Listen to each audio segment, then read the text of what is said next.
ইউসিকুমুল্লাহু ফি আওলাদিকুম লিযযাকারি মিসলু হাযযিল উনসায়াইন। আল্লাহু আকবার।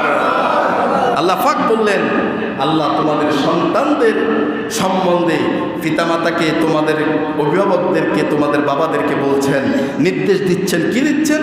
ইউসিকুমুল্লাহু ফি আওলাদিকুম, তোমাদের আওলাদদের ব্যাপারে বলছেন। লিযযাকারি মিসলু হাযযিল উনসায়াইন, যে তোমাদের এক পুত্রের জন্য দুই কন্যার অংশের তুল্য। সুবহানাল্লাহ বলেন। দুই মেয়ে যা পায়, এক ছেলে তা পায়। তাইলে ছেলেরা কি দ্বিগুণ, মেয়ের ডাবল। এখন তারা বলতে, তাইলে এখানে তো সমতা হলো না। এখানে স্পষ্ট করা হয়েছে কন্যার তুলনায় পুত্রর দ্বিগুণ পায়। কারণ পুরুষ কেন দ্বিগুণ পাবে, এরও তো একটা যুক্তি, এরও তো একটা কারণ কি আছে।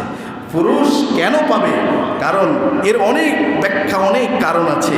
পুরুষের উপর রয়েছে পরিবারের ভরণ পোষণের দায়িত্ব, নারীর উপর নয়। পরিবারের ভরণ পোষণের দায়িত্ব হচ্ছে কার উপর? পুরুষের উপর, আমাদের পুরুষদের উপর। বলেন কাদের উপর? আমাদের পুরুষদের উপর। নারীর উপরে ভরণ পোষণের দায়িত্ব দেওয়া হয়নি।